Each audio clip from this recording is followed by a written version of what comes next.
ಅಸ್ಸಲಾಮು ಅಲೈಕುಂ. ಈ 3 ದಿವಸಗಳ ಕಾರ್ಯಕ್ರಮದಲ್ಲಿ ಭಾಗವಹಿಸಿ ನನಗೆ ನಮ್ಮ ಸ್ವಹಾಬಿಗಳ ನೆನಪು ಬರ್ತಾ ಇದೆ. 7ನೇ ಶತಮಾನದಲ್ಲಿ ಸ್ವಹಾಬಿಗಳು ಇಲ್ಲಿಗೆ ಪ್ರಯಾಣ ಮಾಡದೇ ಇದ್ದರೆ ಇವತ್ತು ಪಯಣ ಕಾಲಾತೀತ ಕಥನ ಅನ್ನುವ ಕಾನ್ಸೆಪ್ಟ್ ನಮ್ಮಲ್ಲಿ ಹುಟ್ಟುತ್ತಾ ಇರಲಿಲ್ಲ. ಹೀಗಾಗಿ ದಾರುಲ್ ಇರ್ಷಾದ್ ಸಂಸ್ಥೆ ಅನೇಕ ವರ್ಷಗಳಿಂದ ಈ ಪ್ರಯಾಣಕ್ಕೆ ಹೆಚ್ಚು ಒತ್ತನ್ನು ಕೊಡ್ತಾ ಇದೆ. ನಾವು ಹಳ್ಳಿ ಪ್ರದೇಶದಿಂದ ಬಂದವರು.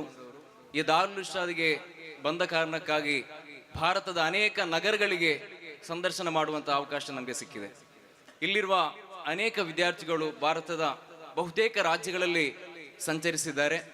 ಈ ಪ್ರಯಾಣ ನಮಗೆ ಕೊಡುವ ವಿದ್ವತ್ತು, ಅನುಭವ ನಮ್ಮ ಬದುಕಿನ ಪ್ರಬುದ್ಧತೆಗೆ ಬಹಳ ಮುಖ್ಯವಾದ ಸಂಗತಿ ಅಂತ ನನಗೆ ಅನ್ನಿಸ್ತದೆ. ಇಲ್ಲಿನ ವಿದ್ಯಾರ್ಥಿಗಳ ಆ ಪರ್ಫಾರ್ಮೆನ್ಸ್ ನೋಡಿದಾಗ ಅವರಿಗೆ ನೀಡಲಾದ ವಿಷಯದ ಬಗ್ಗೆ ಬಹಳ ಆಳವಾಗಿ ಗ್ರಹಿಸಿ ವಿಷಯವನ್ನು ಅವರು ಮಂಡಿಸಿದ್ದಾರೆ. ಜೊತೆಗೆ ಇಲ್ಲಿನ ಬಹುತೇಕ ವಿದ್ಯಾರ್ಥಿಗಳಿಗೆ ಉತ್ತಮ ಮಾತುಗಾರಿಕೆ ಇದೆ. ಹಾಗೆ ಇಲ್ಲಿನ ಕಾರ್ಯಕ್ರಮದ ಮೇಕಿಂಗ್ ನೋಡುವಾಗ ವಿದ್ಯಾರ್ಥಿಗಳ ಕಲಾ ಪ್ರಜ್ಞೆ ನಮಗೆ ಕಾಣ್ತಾ ಇದೆ. ಇಲ್ಲಿನ ವೇದಿಕೆ ಇರಬಹುದು, ಇಲ್ಲಿನ ಮುಖ್ಯ ದ್ವಾರ ಇರಬಹುದು, ಇಲ್ಲಿನ ಪ್ರತಿಯೊಂದು ಅಂಶಗಳು ಕೂಡ ವಿದ್ಯಾರ್ಥಿಗಳ ಎಸ್ಥೆಟಿಕ್ ಸೆನ್ಸ್ ಅನ್ನು ನಮಗೆ ತೋರಿಸ್ತಾ ಇದೆ. ಅತ್ಯುತ್ತಮವಾದ ಕಲಾ ಪ್ರಜ್ಞೆ ಇಲ್ಲಿನ ವಿದ್ಯಾರ್ಥಿಗಳಿಗಿದೆ. ಇಲ್ಲಿನ ಪೋಸ್ಟರ್ ಇರಬಹುದು, ಫೋಟೋಗ್ರಫಿ ಇರಬಹುದು, ಎಲ್ಲ ವಿಷಯಗಳಲ್ಲಿ ವಿದ್ಯಾರ್ಥಿಗಳು ಬಹಳ ಒಂದು ಪರಿಣತಿಯನ್ನ, ಒಂದು ಪ್ರಬುದ್ಧತೆಯನ್ನ ಅವರು ಸಿದ್ಧಿಸಿಕೊಂಡಿದ್ದಾರೆ ಅಂತ ನನಗೆ ಅನಿಸ್ತದೆ. ಮುಖ್ಯವಾಗಿ ಇಲ್ಲಿನ ಎಲ್ಲ ಉಸ್ತಾದರುಗಳ ಬೆಂಬಲ ನಾವು ಈ ಹೊತ್ತಿಗೆ ಸ್ಮರಿಸಬೇಕು. ವಿದ್ಯಾರ್ಥಿಗಳ ಪರೀಕ್ಷೆ ಇತ್ತು, ಅದರ ಜೊತೆಗೆ ಬೇರೆ ಬೇರೆ ಕಾರ್ಯಕ್ರಮಗಳ ಒತ್ತಡದಲ್ಲಿದ್ದರು. ಆದರೂ ಕೂಡ ಬಹಳಷ್ಟು ಪರಿಶ್ರಮ ಪಟ್ಟು ಎಲ್ಲ ತಂಡಗಳ ವಿದ್ಯಾರ್ಥಿಗಳು ಬಹಳ ಉತ್ತಮವಾದ ಪರ್ಫಾರ್ಮೆನ್ಸ್ ಮಾಡಿದ್ದೀರಿ. ಹಾಗೆ ಇಲ್ಲಿನ ಆಯೋಜಕರಿಗೆ ದೊಡ್ಡ ಅಭಿನಂದನೆ ಸಲ್ಲಿಸಬೇಕು.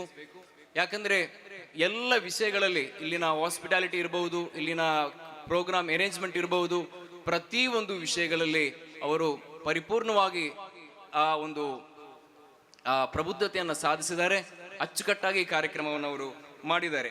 ಹಾಗೆಯೇ ಕರ್ನಾಟಕದ ದಾಳ್ವಾ ಕ್ಷೇತ್ರದಲ್ಲಿ ಮುಂಚೂಣಿಯಲ್ಲಿರುವ ದಾರುಲ್ ಇರ್ಷಾದ್ನಲ್ಲಿ ಕಲಿತ ಮೊಯಿನಿಗಳು ಇವತ್ತು ಸುಫಿಯಾನ್ ಉಸ್ತಾದರು ಪ್ರಸ್ತಾಪ ಮಾಡಿದ್ರು.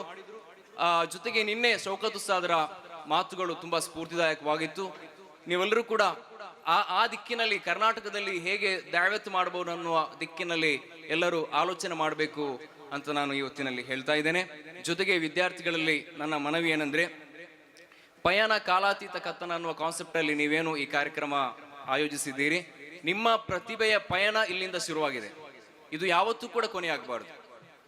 ಈ ಸಂಸ್ಥೆಯಿಂದ ಪಾಸಾಗಿ ತೇರ್ಗಡೆಯಾಗಿ ಹೊರಗೆ ಹೋದ ನಂತರ ಕೂಡ ಬೇರೆ ಬೇರೆ ಸಂಸ್ಥೆಗಳಲ್ಲಿ ನೀವು ನಿಮ್ಮ ಪ್ರತಿಭೆಯನ್ನು ಅನಾವರಣಗೊಳಿಸಬೇಕು.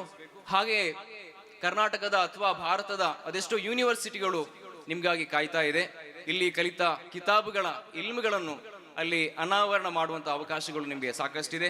ಹೀಗಾಗಿ ನಿಮ್ಮ ಭಾಷಣ, ನಿಮ್ಮ ಓದು, ನಿಮ್ಮ ಪ್ರಬಂಧ, ನಿಮ್ಮ ಚಿತ್ರಕಲೆ, ಎಲ್ಲ ಪ್ರತಿಭೆಗಳು ಕೇವಲ ಫಿದಾಕಿಗೆ ಮಾತ್ರ ಸೀಮಿತವಾಗದೆ ಅಲ್ಲಿಗೆ ಮಾತ್ರ ಕೊನೆಗೊಳ್ಳದೆ ಜೀವನ ಪರ್ಯಂತದ ನೀವು ಬೆಳೆಸ್ತಾ ಹೋಗಬೇಕು ಅನ್ನುತ್ತಾ ಹೆಚ್ಚೇನು ಮಾತಾಡದೆ ಅವಕಾಶಕ್ಕಾಗಿ ಧನ್ಯವಾದ ಸಲ್ಲಿಸ್ತಾ ಇದ್ದೇನೆ. ಅಸ್ಸಲಾಮು ಅಲೈಕುಂ.